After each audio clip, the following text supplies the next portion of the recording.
Bhagavate Vasudevaya.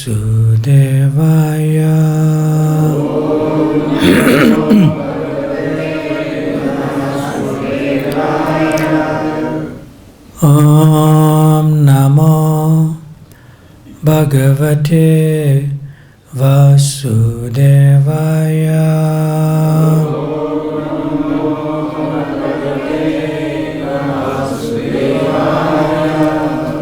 Om Namo Bhagavate Vasudevaya.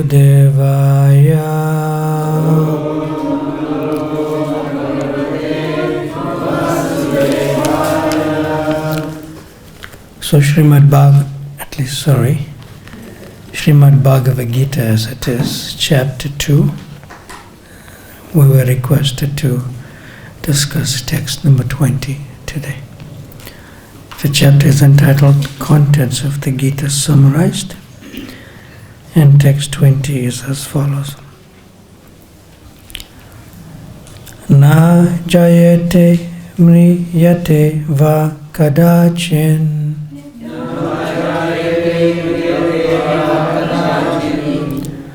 Nāyaṁ bhūtvā bhavitā vana bhūyaḥ.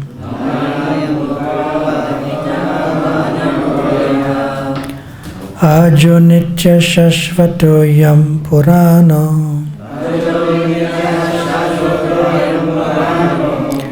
Na hanyate hanyamāne śarīre.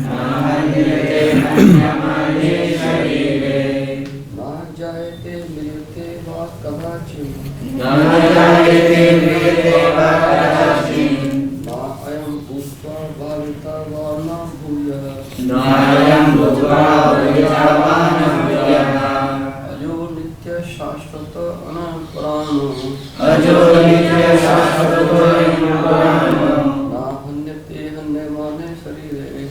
hanyate hanyamāne śarīre. What are the Matajis, Vaishnavis?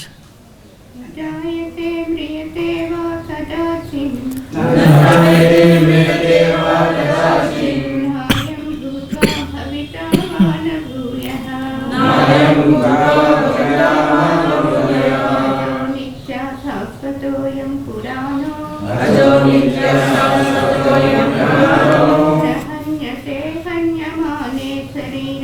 hanyate hanyamāne śarīre. And the word for word. Na, never.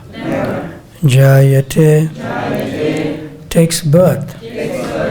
Mriyate, dies. Va, either. Kadācit, at any time. Past, present, or future. Na, never.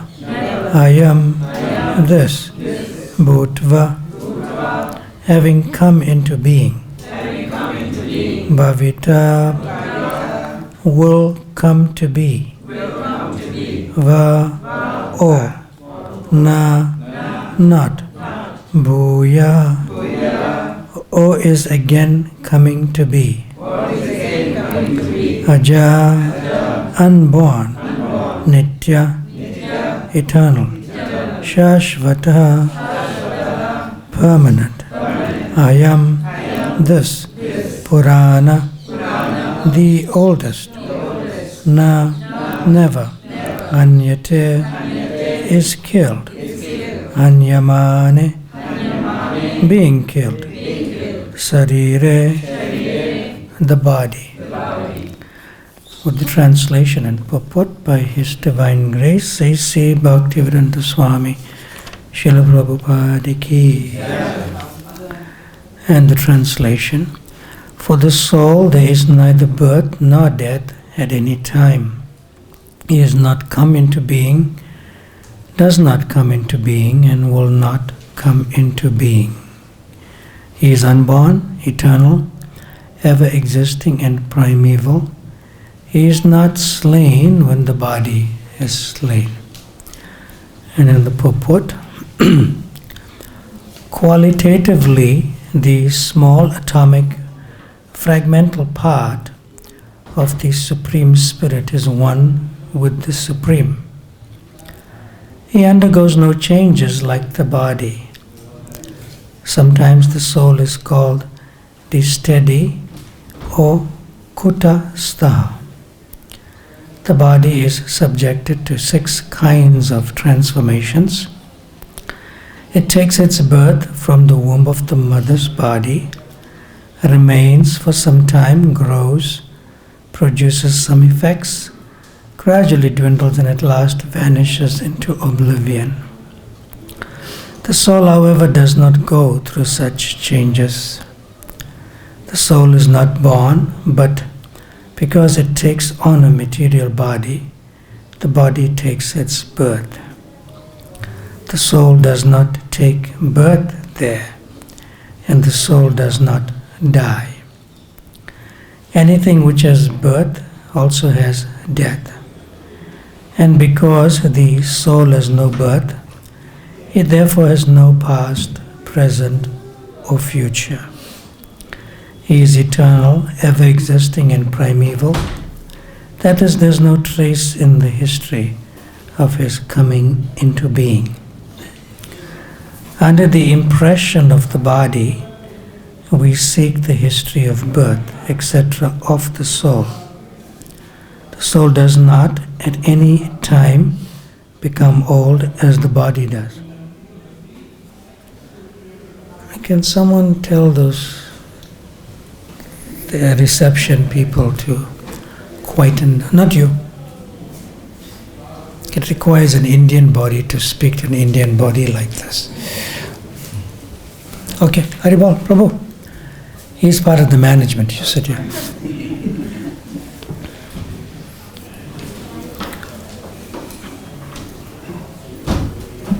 So I'll read some lines before again. Under the impression of the body, we seek the history of birth, etc. of the soul. The soul does not at any time become old as the body does. The so-called old man, therefore, feels himself to be in the same spirit as in his childhood or youth. The changes of the body do not affect the soul. The soul does not deteriorate like a tree nor anything material. The soul has no byproduct either.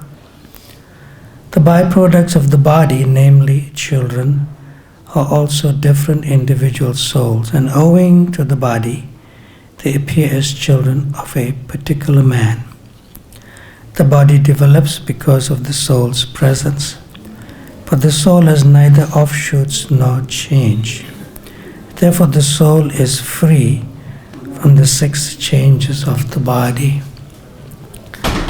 In the Katha Upanishad 1-18, we also find a similar passage which reads, Na jāyate mriyate va vipaschin nāyaṁ kadācin na bhūtvā ajo nityaḥ śāśvato yam purāṇo na hanyate hanyamāne śarīre.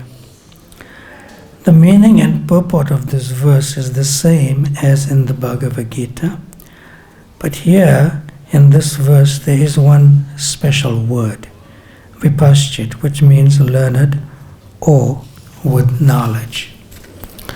The soul is full of knowledge or full always with consciousness.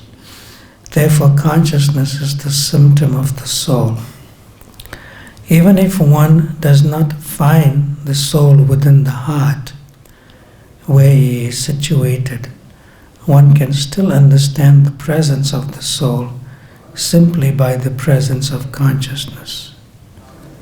Sometimes we do not find the sun in the sky owing to clouds or some other reason, but the light of the sun is always there, and we are convinced that it is therefore daytime. As soon as there is a little light in the sky early in the morning, we can understand that the sun is in the sky. Similarly, since there is some consciousness in all bodies, whether man or animal, we can understand the presence of the soul. This consciousness of the soul is, however, different from the consciousness of the Supreme, because the Supreme Consciousness is all knowledge, past, present, and future. The consciousness of the individual soul is prone to be forgetful. When he is forgetful of his real nature, he obtains education and enlightenment from the superior lessons of Krishna. But Krishna is not like the forgetful soul. If so, Krishna's teachings of Bhagavad-Gita would be useless. There are two kinds of souls, namely the minute particle soul, Anju Atma, and the super soul, Vibhu Atma. This is also confirmed in the Katha Upanishad 1-20 in this way. Anoraniyan Mahato Mahiyan Atmasya Jantor Nihito Guya Guhayam Tam Akratu Pasyati Vitasoko Datur Prasadan Mahimanam Atmanaha. Quote, both the super soul, Paramatma, and the atomic soul, Jivatma, are situated on the same tree of the body, within the same heart of the living being. And only one who has become free from all material desires, as well as lamentations, can, by the grace of the Supreme, understand the glories of the soul. Krishna is the fountainhead of the super soul also, as it will be disclosed in the following chapters. And Arjuna is the atomic soul, forgetful of his real nature. Therefore he requires to be enlightened by Krishna or by his bona fide representative, the spiritual master.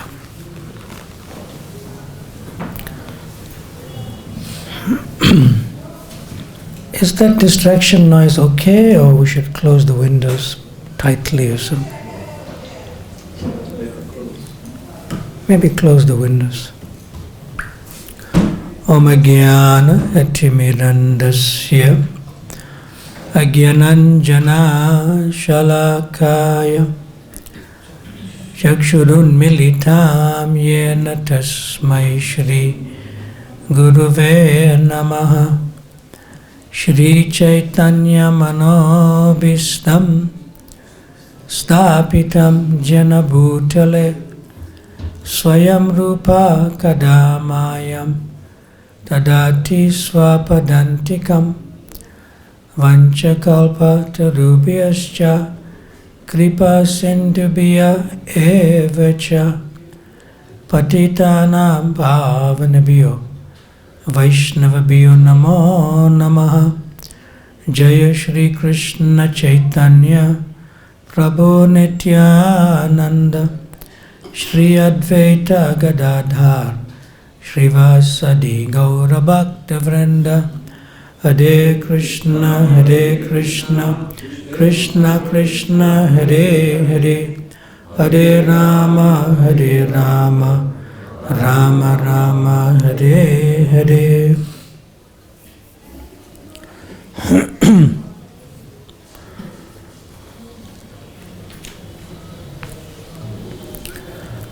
One disciple asked Srila Prabhupada, why do we take a vow at the time of initiation in respect for the four regulative principles, and to chant minimum of 16 rounds of Hare Krishna Mahamantra Japa daily? So Srila Prabhupada replied that you take a vow to follow the four regulative principles, which is no meat eating, no gambling, no intoxication, and no illicit activity, to make you a human being. And from the platform of being a human being, one can enter into the practices of Krishna consciousness, specifically the vow to chant minimum 16 rounds of japa daily. And then Srila Prabhupada added that you take the vow to chant 16 rounds to make you Krishna conscious. So another time Srila Prabhupada said that if you are not conscious, then you cannot be Krishna conscious. So these particular verses here in Bhagavad-Gita, especially here in the 2nd chapter in relation to the eternality of the soul and the temporariness of the material body, both gross and subtle, makes us conscious. Makes us conscious. And then we can become Krishna conscious.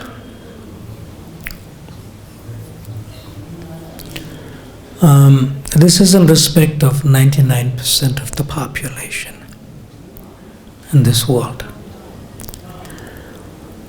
One of my sannyasi friends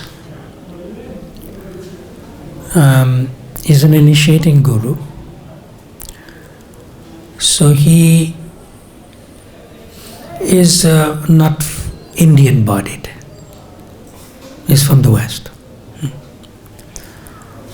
So one of the elderly ladies from near Surat in Gujarat, state of India. So she came forward and she was taking a vows at the time of initiation. And so the spiritual master asked her, so what are the vows that you promised to follow? So she simply said that I promised to chant minimum 16 rounds of japa daily. Like that. So the spiritual master said, what are the first vows before you promised to chant 16 rounds of japa daily? She looked at him blank.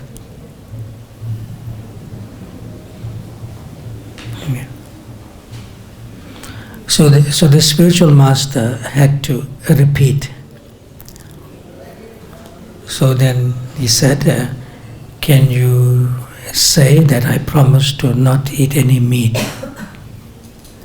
So then she replied, what is that? I never eat meat from the time of birth, so why should I take this vow?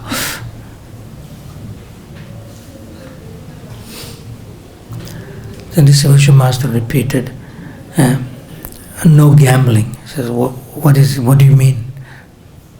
She doesn't understand what it is because she never did it. And no intoxication. What is that? No tea also. No, I don't drink tea from birth. And no illicit activity. So the spiritual master hesitated to ask that. So from birth, she is already following the regulative principles, like that. So then he asked her, how many rounds you promised to chant? She said, I'm already doing 32 rounds a day.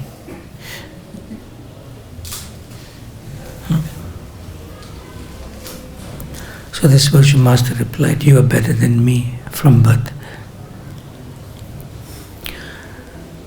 So in other words, you do not need to know that you are not this body to be Krishna conscious. But when people have to be reminded you're not this body and become free from the bodily conception of life, then you have to take those vows of the 4 regulative principles to come out of the bodily conception of life. But automatically, when one disciple approached Srila Prabhupada and said, it is very difficult for me to follow the 4 regulative principles, especially 2 of them, which I wouldn't mention what he said. Then Srila Prabhupada said, okay, that's all right. You continue to chant Hare Krishna. You continue to chant Hare Krishna. So that disciple subsequently went on to break one of the regulative principles, especially intoxication or smoking cigarettes. Couldn't give it up. Okay. So after some time, because he was feeling very fallen in his non-devotional activities, despite knowing it's not good, he came back. And he came back to the association of devotees, but he could not sort of like, he could not associate properly because he was feeling guilty that he was breaking one of the principles. Two of them, but one of them I'm mentioning, or despite taking the vows at the time of initiation with Srila Prabhupada. So,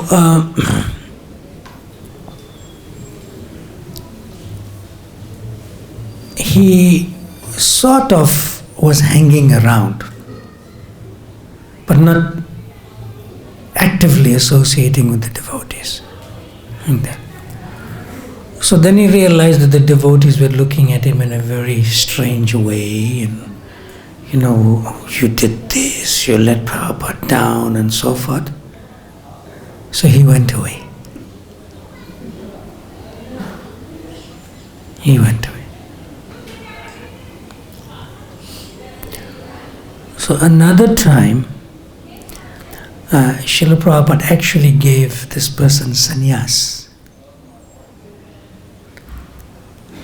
And he left Srila Prabhupada. You can understand. He left his sannyas vows and doing the regular activities back in the material world. So when he came back, one of the leading devotees at that time recognized him. And they said, what are you doing here? You was a sannyasi, you let Prabhupada down, you brought disgrace to the movement, go away. So the temple president saw that activity of that senior devotee towards this devotee who was fallen from sannyas, and he went straight to Srila Prabhupada. And he explained to Srila Prabhupada what happened. Srila Prabhupada said, call that so-called senior devotee to me. Prabhupada said, did you do this? Yes, Srila Prabhupada, he disgraced you. He disgraced our movement and so forth. Srila Prabhupada said, no. Go and find him, you beg forgiveness for him and bring him back. Somehow he found him in the area, maybe the next day or so. And he says, Prabhupada wants to see you. He said, but yesterday you chased me away, today Prabhupada wants to see me? He said, yes, because someone complained about how I treated you when you came. I said, oh, okay. Like that. So when he came the next day to see Srila Prabhupada, and he stood by Prabhupada's door and sat down, Prabhupada said, come closer, come closer, come closer, and come closer. He was really sort of, he was dumbstruck. He couldn't say any words, and Prabhupada's just telling him. And Prabhupada, when he's coming closer, he was sitting almost close to Prabhupada, next to him on Prabhupada's side, not opposite, like that, like that. So then he came a little closer, and Prabhupada didn't look at him. Prabhupada said, come closer. So Prabhupada just rubbed his head, and one tear of Srila Prabhupada fell on his head. And Srila Prabhupada said, welcome home.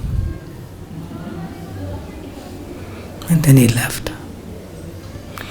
Of course, he changed to white cloth and became a regular devotee again. Then he left. He's late now, he passed away. So then the other senior devotee is scared now because Prabhupada gave his attention to this ex-sannyasi. So he's scared to approach Prabhupada because he made a mistake. So eventually Prabhupada called for him. And Prabhupada said two things. Prabhupada said, he may not be free from the bodily conception of life, but what you did to him, you made it very difficult for him to come back. See? So in various ways, although we may know we're not this body and the spirit, soul and so forth from this chapter 2, but in various ways, we all have our struggles to still become free from the bodily conception of life. And therefore Srila Prabhupada said that, spiritual organization in the material world, very, very difficult proposition. How can you have a spiritual society in the midst of Mumbai or New York City? That's not so easy, It's not so easy. It's a very, very difficult proposition. So therefore, the practicing devotee is kind of prone to still act in various ways in the bodily conception of life. But the one thing that saves all of us is to try our best to never give up the chanting, especially japa. Hare Krishna, Krishna Krishna, Hare Hare, Hare Rama, Rama Rama, Hare Hare. We may preach this message, you're not the body and the spirit, soul, and Prabhupada said delivered so many talks on that in lectures. But still, knowing that, we still may act in the bodily conception of life, even in the association of devotees. Even in the association of devotees. But the one thing we should never give up, despite that, is the chanting of our Hare Krishna Mahamantra Japa, our rounds. We should never give that up. That's the main thing. So that other devotee who could not give up smoking cigarettes and he went back to it. Okay. So when the devotees encouraged him to continue to chant, he realized, okay, I went back to my bad habit of smoking maybe 40 cigarettes a day. I'm just giving a number, I can't remember. Then as he's chanting, he's now smoking 30 cigarettes a day or 20 cigarettes, and he's coming to 5 cigarettes. There's an improvement. Yeah. And now as the Kali Yuga is progressing, and devotees don't have much personal association. How much association you can get in Zoom? It's kind of limited, right? It's not the same. Yeah. Then they get weaker spiritually, and they get bewildered by social media, watching this, watching that, more. Yeah. And some of them, sometimes in Zoom, they ask me the questions, we're getting more bewildered now, like that. So then all we can say is, okay, if you're watching, one movie a day that's not Krishna conscious, then, chant your rounds still and try to reduce it to 1 in 2 days or once a week or something like that. Because we are so much dependent on personal association. So much dependent on it. Okay. But nevertheless, one should be encouraging to others and try to still help them, even if they become temporarily spiritually weak in their practices. Still we should encourage them to come back to the basic standard of pure devotional service. All right, I can take questions and comments in general if you like. Anyone?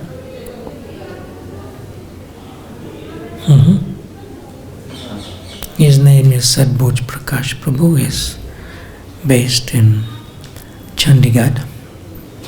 So there's a wireless mic on the table. Okay, thank you.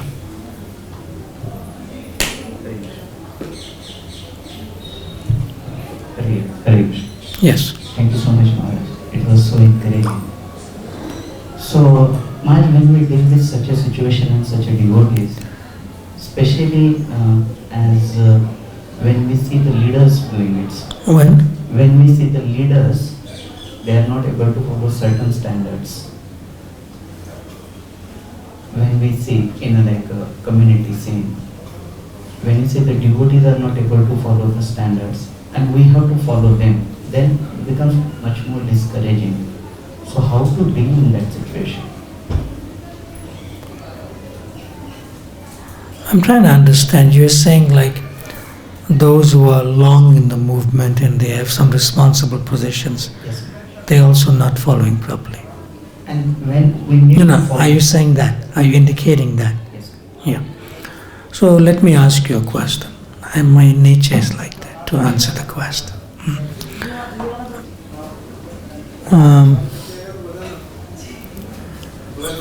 When you're hungry, somebody else can eat for you? No. You have to eat. Yeah.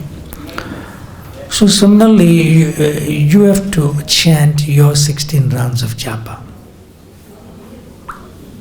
Nobody can chant your 16 rounds of japa for you. Yes or no? You just focus on that.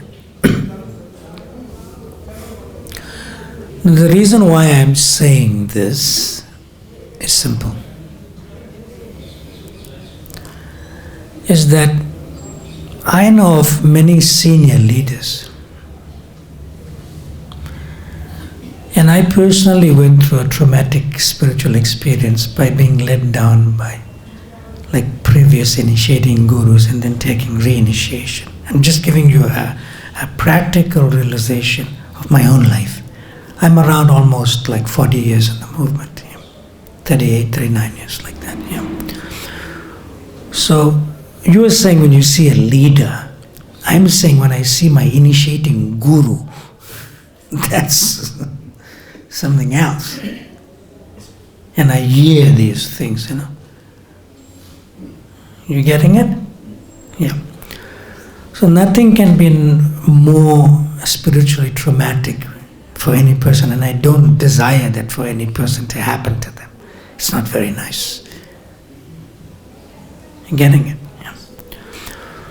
So when that happened to me, I just took full shelter. That time there was reel-to-reel tape, the small tapes. Not like now you have, a pen drive or something you can put it. Yeah.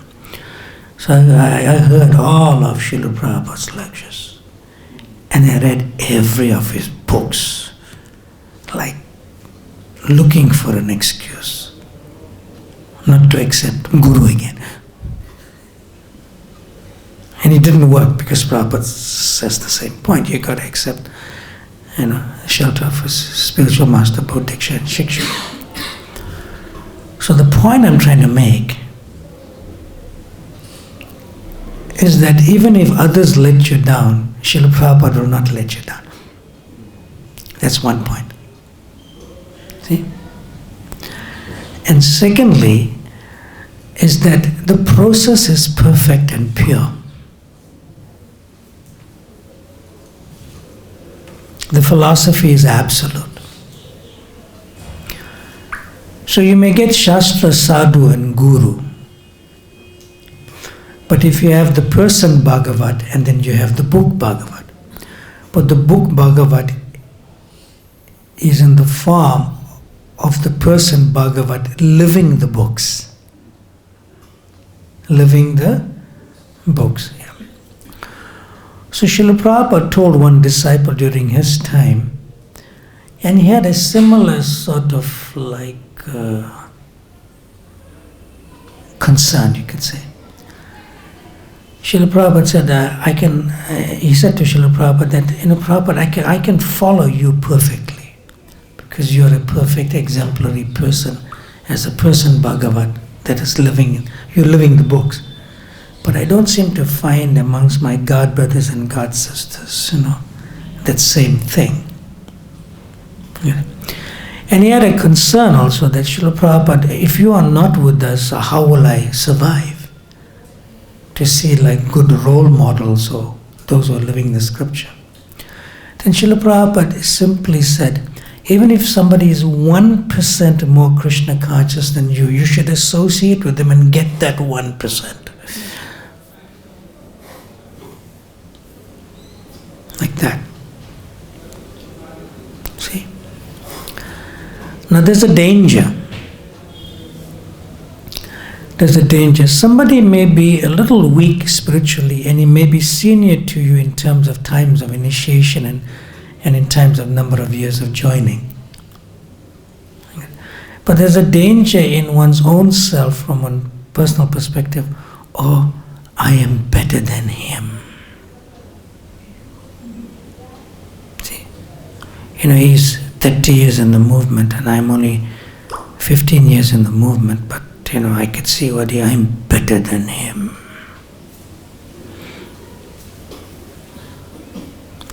Very dangerous consciousness. But what you are not seeing, that when he was better than you, he helped you in your own Krishna consciousness.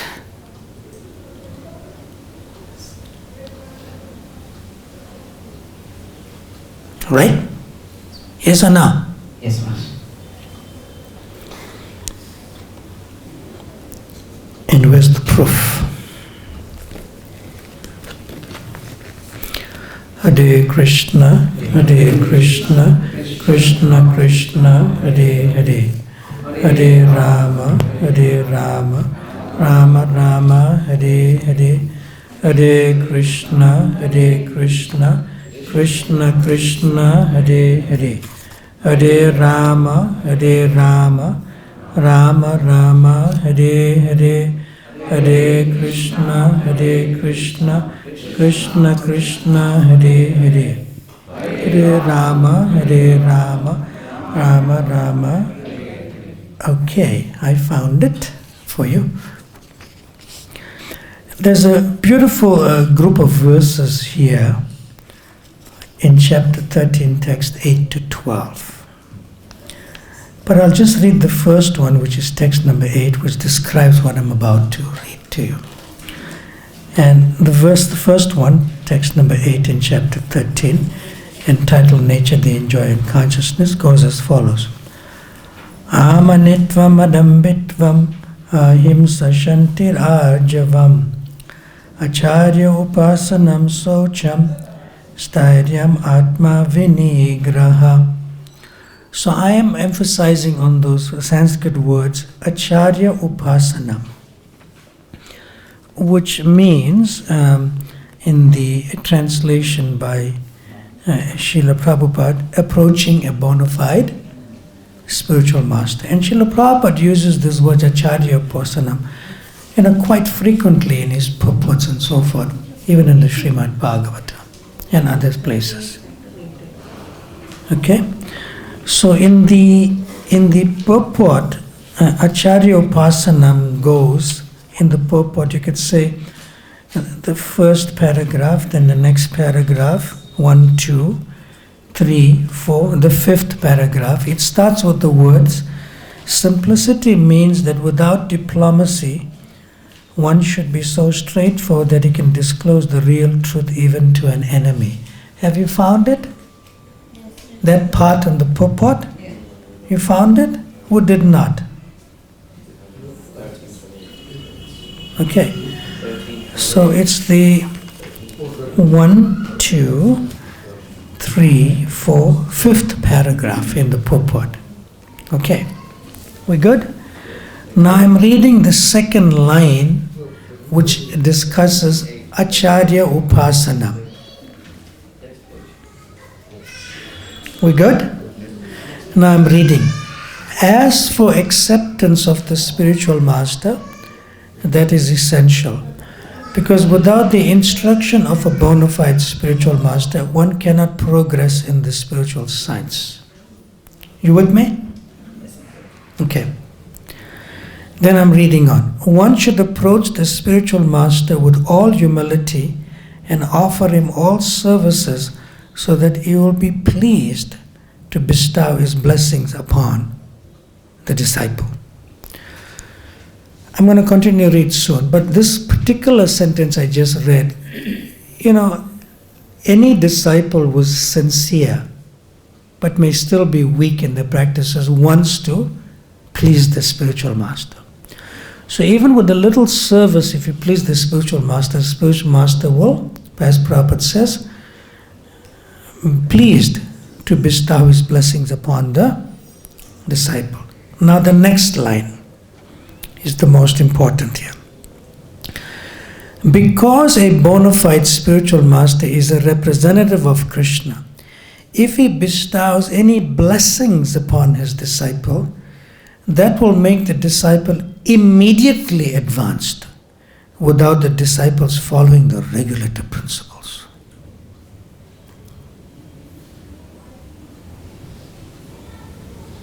And then there's a full stop. And then the last line, it uses the word or. It's a separate thing. Or the regulative principles will be easier for one who has served the spiritual master without reservation.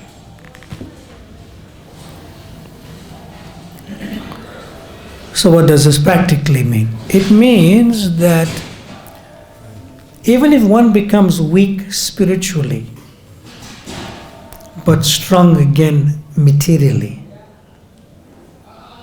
doing unfavorable activities, but if one has pleased somebody who's following nicely,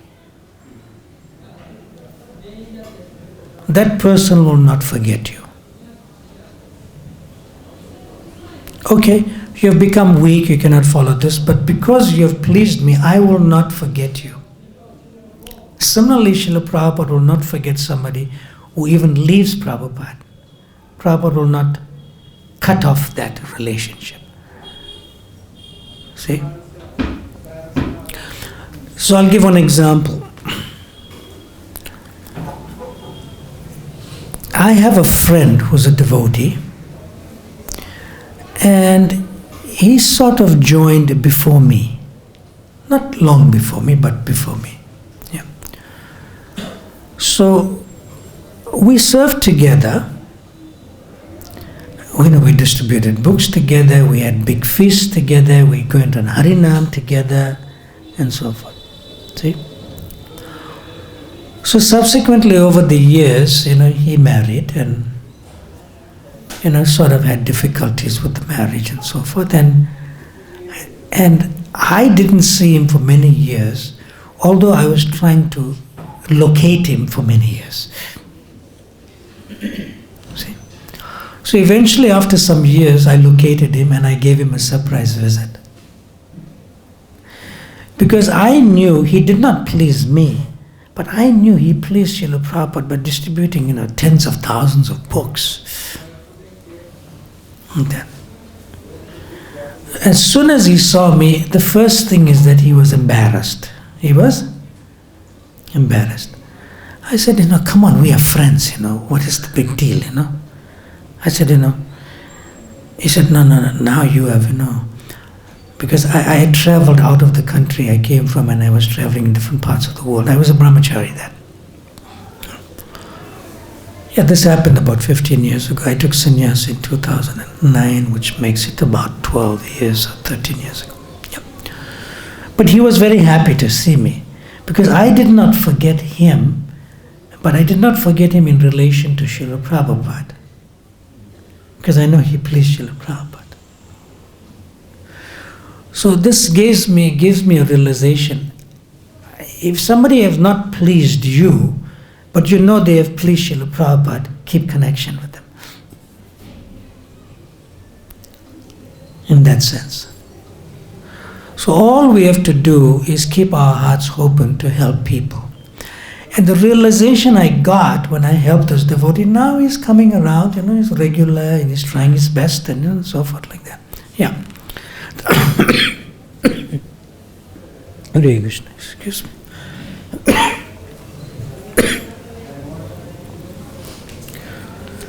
Hare Krishna, Hare Krishna, Krishna Krishna, Hare Hare. Hare Rama, Rama Rama, Hare Hare. Hare Krishna, Krishna Krishna, Hare Hare. Hare Rama, Rama Rama, Hare Hare. So when we when we see somebody, like maybe even senior to us in some respects or all respects, and we expect them to like look down upon us with compassion and inspire us and encourage us in Krishna consciousness, but we're not getting it because you see something else in them. So the realization I had is that I'm preaching to so many new people. And these new people are doing what they're doing. Like for example, one new person I was preaching to several years ago, every Sunday feast he comes with a new girlfriend. You can understand what he's up to, But after some time in preaching to him, he said, no, this one I am more steady with, and he got married, which is a better thing. See? But I'm not questioning him that he's coming with a new girlfriend every Sunday feast. I'm not questioning him. I am not seeing that side with a new person.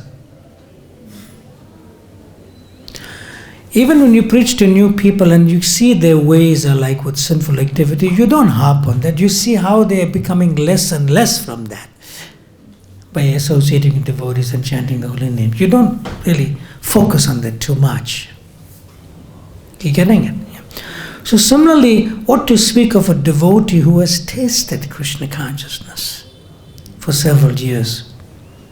It's easier to encourage that person to come back and practice Krishna consciousness. But don't see that part now. They took a temporary leave of absence from the practices. Don't see that part, like, as you would not see for a new person. Sadbhut Prakash Prabhu, is that all right?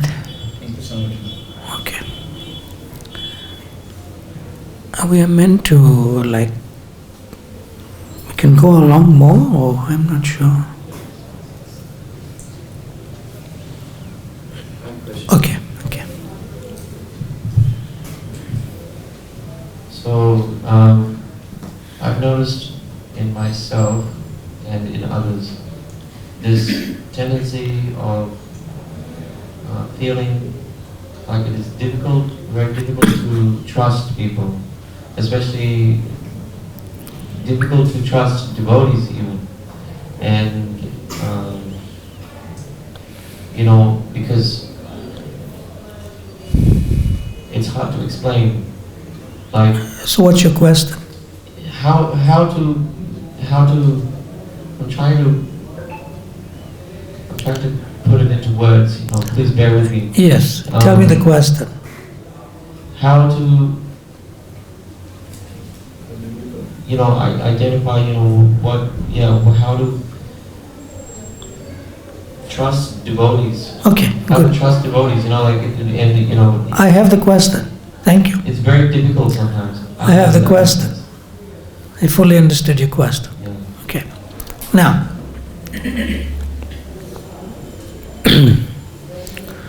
when you see externally outside of yourself,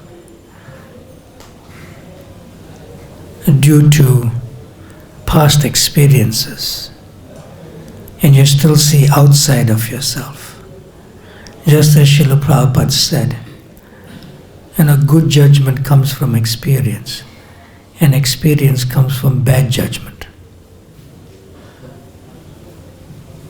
Want me to repeat? Good judgment comes from experience, and experience comes from bad judgment.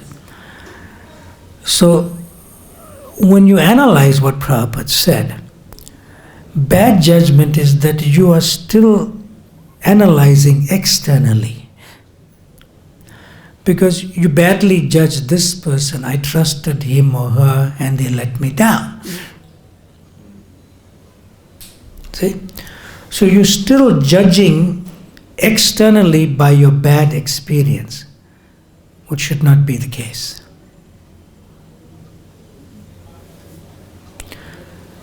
But when you go internal and you analyze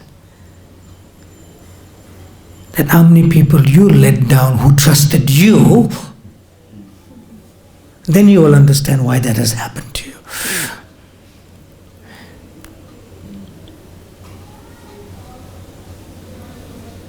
See? So when you allow yourself to be trusted by others, then it's a natural consequence spiritually that you'll have trust in others.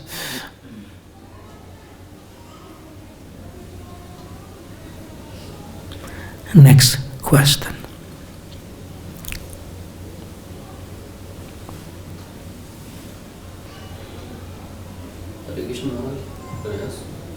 Microphone.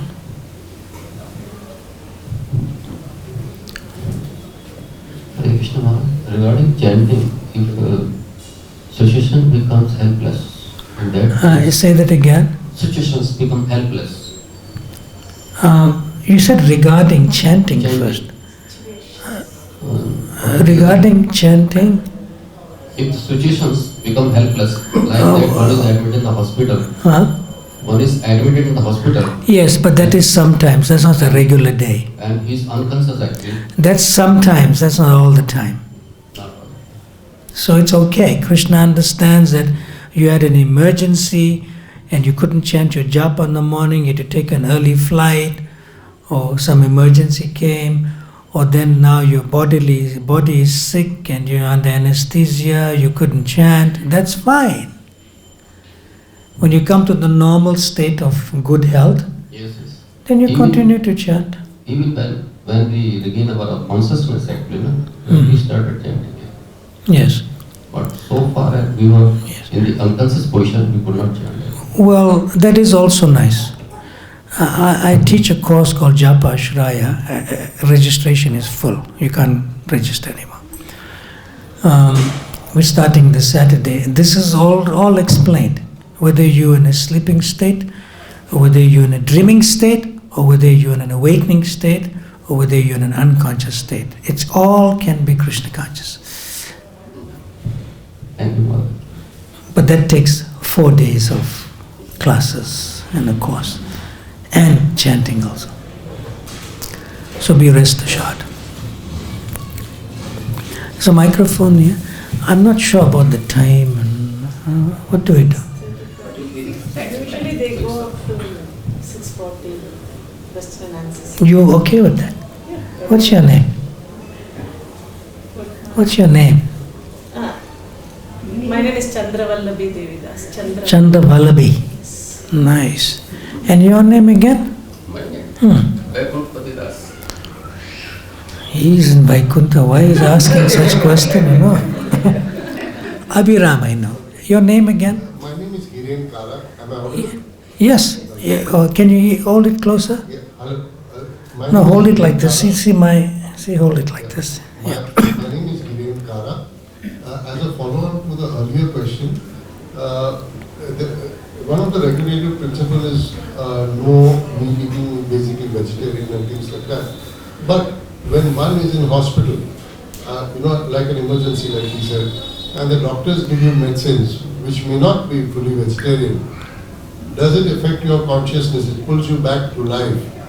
But what is the effect on karma, Krishna consciousness, on that particular situation? See, when you get sick, when the body is sick, then sometimes you may take some drugs. Actually, I was a little bit shocked when this is many years ago, when I first went to America, I saw this word, drug store. No, drug store. Because the countries that I come from, it says pharmacist, pharmacy or chemist. I say, drug store. Then later on they told me, no, it's not like that. It's the same thing as a pharmacy or a chemist. So when you're a little sick and then the doctor prescribes some drugs, does it make you a drug addict? Yes or no? No. Yeah. It's a temporary medication to get the body better to engage in service again, so it's not an issue. Thank you. It's not an issue.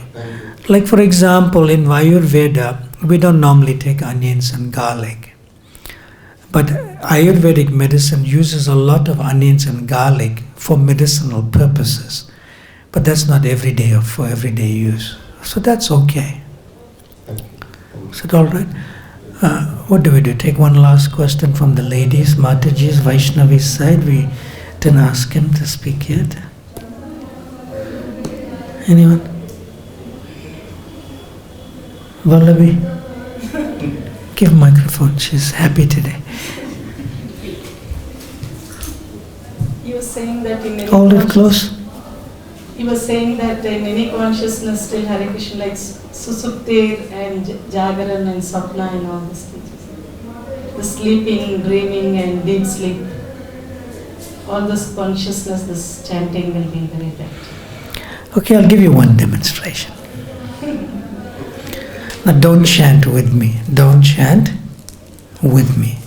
This is part of the course coming up this weekend. Next, from Saturday. Okay, but you just have to observe me, right?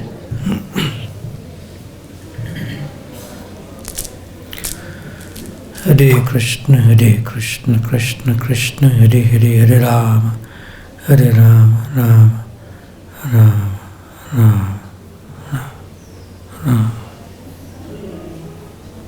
Hare Hare, Hare Krishna, Krishna Krishna, Hare Hare, Hare Rama,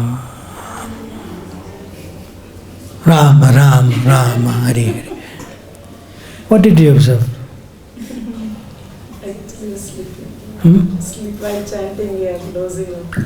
No. Anyone else? Conscious. Conscious will not be there.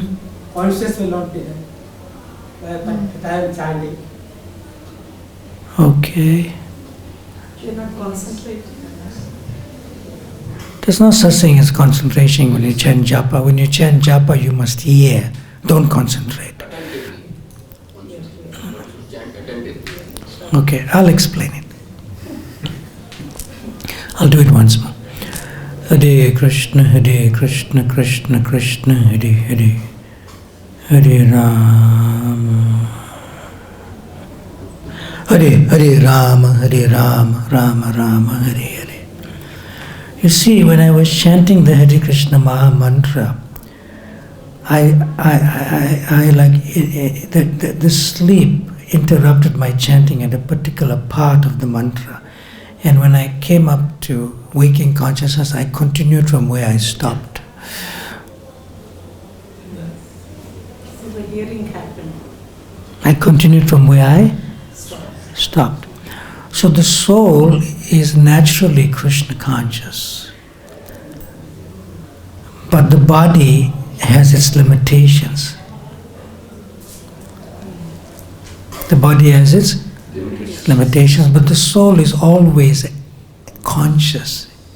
Even if the body is in a awakening state, sleeping state or dreaming state, the soul is always chanting.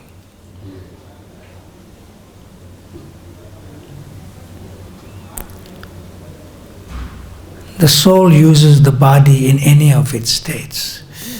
The soul can be chanting with the instrument of the vehicle of the body in a sleeping, dreaming or awakening state. Is that okay? Thank you very much. Srila Prabhupada ki jai.